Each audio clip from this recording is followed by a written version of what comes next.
Si Kristo ay nagtagumpay, nalupig ang kamatayan, nagniningning pagkabuhay.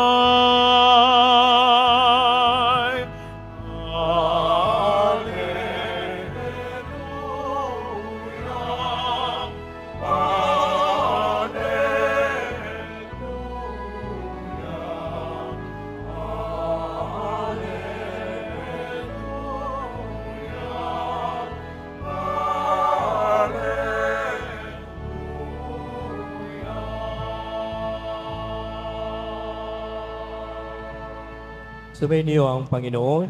At sumaiyo. Ang mabuting balita ng Panginoon ayon kay San Marcos. Papuri sa iyo, Panginoon. Noong panahong iyon, muling tumawid si Jesus sa ibabaw ng lawa ng Galilea, nakasakay sa bangka. Nasabaybay pa siya ng lawa ay pinagkalumpunan na siya ng maraming tao. Dumating ang isang lalaking nagngangalang Jairo, isang tagapamahala ng sinagoga. Pagkakita kay Jesus, siya'y nagpatira pa sa kanyang paanan at ang samo. Agaw buhay po ang anak kong dalagita, kung maaari sumama kayo sa akin at ipatong ninyo sa kanya ang inyong kamay upang siya'y gumaling at mabuhay.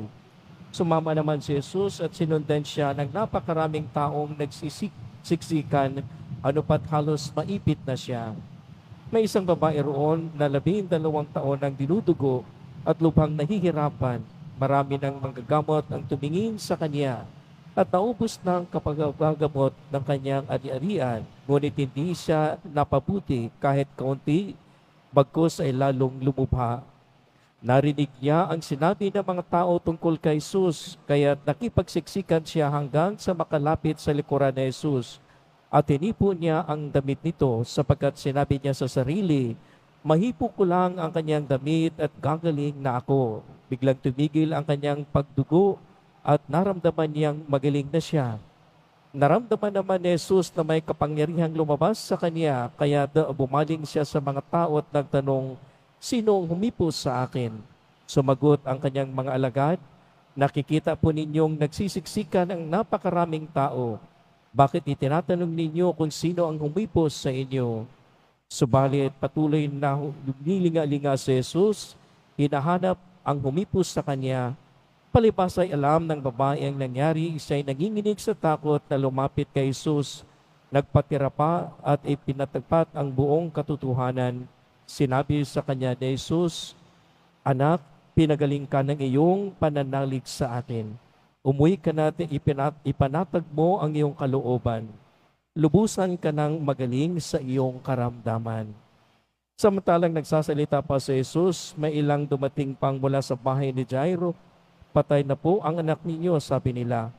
Bakit pa ninyo abalahain ang guro? Hindi pa pinansin ni Jesus sa kanilang sinabi. Sa halip ay sinabi sa kanyang tagapamahala, huwag kang mabagabag, manalig ka. At wala siyang isinama kundi sina Pedro at ang magkapatid na Santiago at Juan.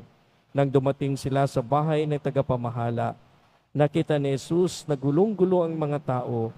May mga nananangis pa at nananaghoy. Pagkapasok niya ay kanyang sinabi, bakit kayo nagkakagulo at nananangis? Hindi patay ang bata, natutulog lamang.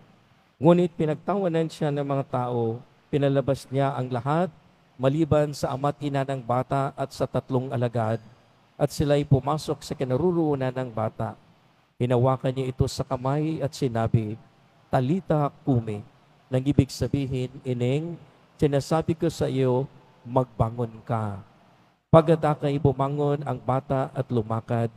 Siya'y 12 taon na at namangha ang lahat. Maigpit na pinagbili ni Jesus na huwag ipaalam ito kanino man at inutos niyang bigyan ng pagkain ang bata. Ang mabuting balita ng Panginoon. Pinupuri ka namin, Panginoong Heso Kristo. Magsiupo mo ng lahat. Dalawang magkapatong na kwento. Nang una, itong dapat na anak ni Jairo, isang tagapamahala ng sinagoga. Ibig sabihin, may impluensya, may kapangyarihan at kilala sa kanilang lugar dahil siya ay tagapamahala, mataas ang kanyang posisyon.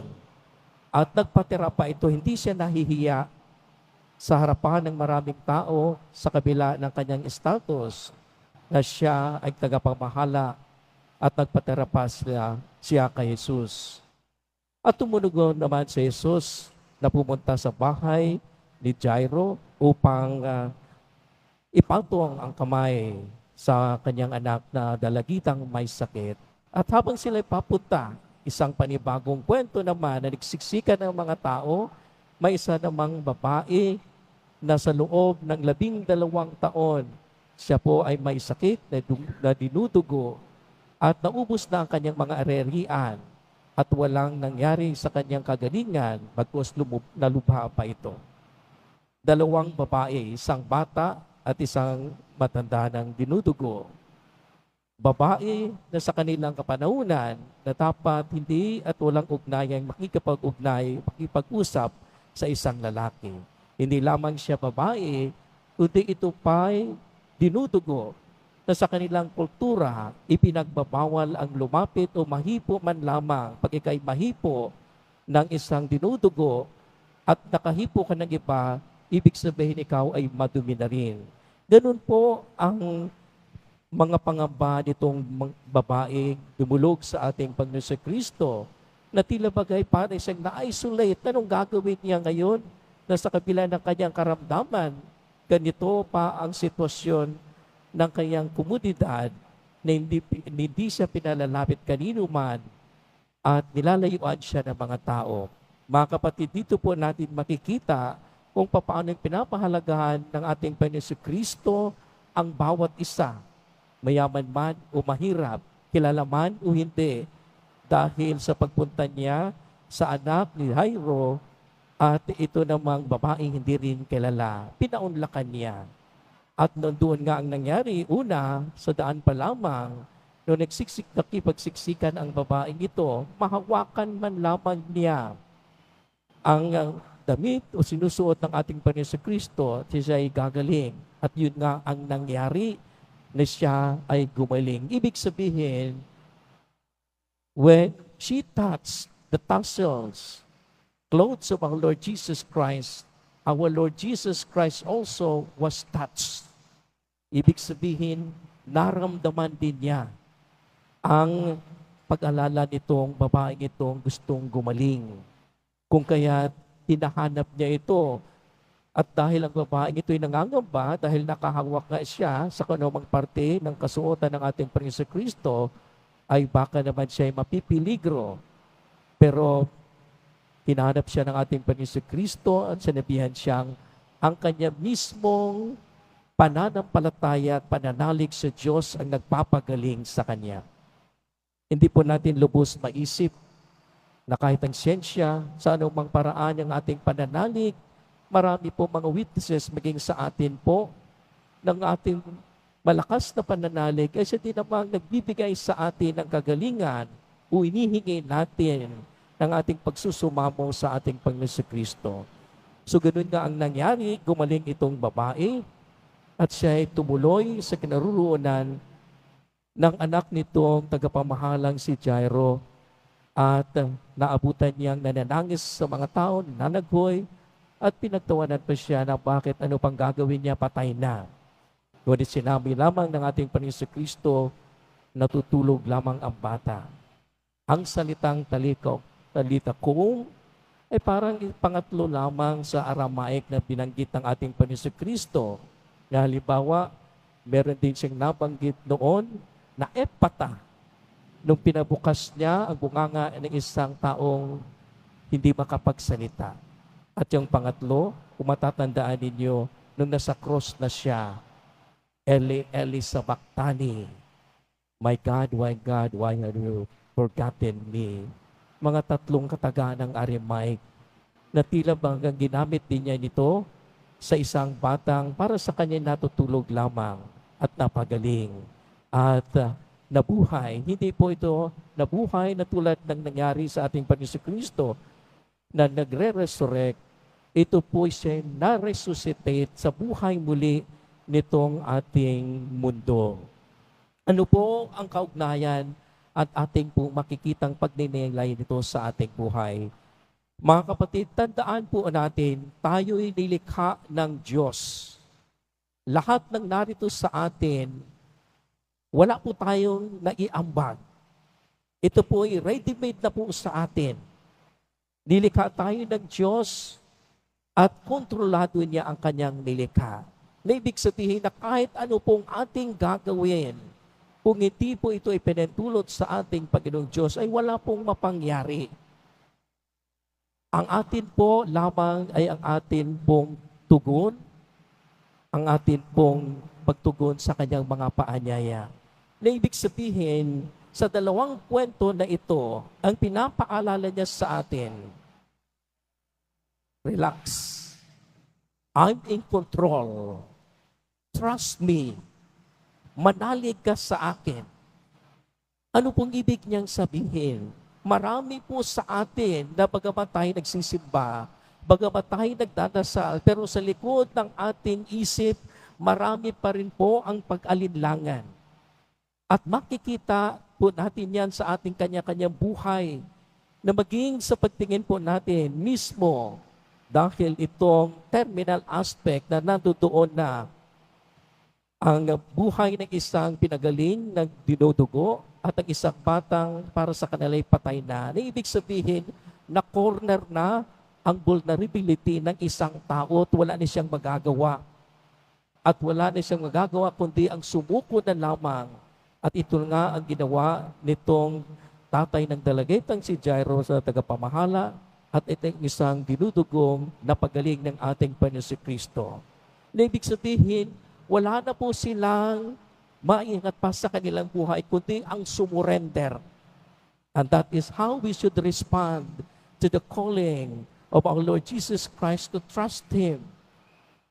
Ito din po siguro ang ating pagnilayan kung gaano katatag ang ating pananalig sa Kanya. O meron pa tayong iba sa ating iniisip, bagamat tayo nagdarasal, bagamat tayo nagsisimba, baka naman 1/4 o 3/4, 1/2 nitong atin mismong mga pangamba ay lagi pa rin ang ating iniisip, ang ating sariling kakayanan. Hindi po, kundi ang atin lamang ay we have to surrender to God, our Creator, and listen to Him because after all, tayo pong narito na nagsisimba sa Kanya, nananalig sa Kanya, wala din ba po tayong pinanghawakan kundi ang Kanyang mga pangako sa atin. Remember what Jesus Christ, both of these, sa tatay nitong babaeng kanyang binuhay at ang babaeng dinudugo na gumaling. Trust me, I'm in control. You are my creation. I am your God. So dapat po ito pong ating umiiral ng ating mismong pagkatao, ang lubos na pananalig sa ating Panginoon. Kasi po, minsan, bagamat ang realidad, halimbawa, ng ating pagtingin ng buhay na walang hanggan, marami pa rin po sa atin ang kaisipang, ang buhay lang naman ay dito sa mundo. Kung kaya't ano ang kaisipan ng filosofiya ng iba, magdakaw na ako, total mamamatay na lang din. Gagawin ko na ito, total magandang huli, mamamatay na lang din. Gagawa na ako ng pandaraya, mamamatay naman lang din. Manggugulang na ako dahil mamamatay naman lang din. Marami po sa atin ang ganoong kaisipan. Ibig sabihin, para sa kanila ang buhay ay dito lamang sa mundo. Ang atin pong narinig na ebanghelyo ay paanyaya sa atin na ating buhay hindi lamang sa mundong ito, kundi inihahanda talaga tayo sa ating paglalakbay, hindi lamang sa buhay na ito, kundi ang buhay na walang hanggan. At ito'y atin itong dinudulog at humihingi tayo ng matatag na pananalig sa Diyos. Otherwise, ang tukso ng ating mismong pagkataong narito lamang ang ating inaasa. Hindi po ang ating buhay dito sa mundo ang siyang ating larawang, bagkus ito pa'y meron pang ibang buhay nagganap at kasama ng ating Panginoon. Kung kaya't sa aking buhay ngayon, ito po'y magbibigay sa akin ng liwanag sa buhay ko sa kabila na kasama ng ating Panginoon Kristo. malawak ang ating pagtingin ng ating pananampalataya. Na ibig sabihin, sa lahat ng ating paglalakbay ng pananampalataya, meron po tayong panoramic view. Hindi lamang sa pagkakataong ito na madalas tayong matukso dahil maganda ang kalagayan ko, dito na ako. Hindi natin alam bukas, hindi natin alam ang sumusunod na araw anong mangyayari. Then we should have a panoramic view of how we should live our life, not just in this world, but beyond this world, and that is with our Lord God, our Creator. Ito po ang pinatitingin sa atin ng ating Panginoon Kristo. Sa lahat ng pangyayari ng kanyang ginawang pagpapagaling ay isang pagninilay lamang sa darating pang buhay. At ang buhay na yan, buhay na walang hanggan kasama ng ating may likha.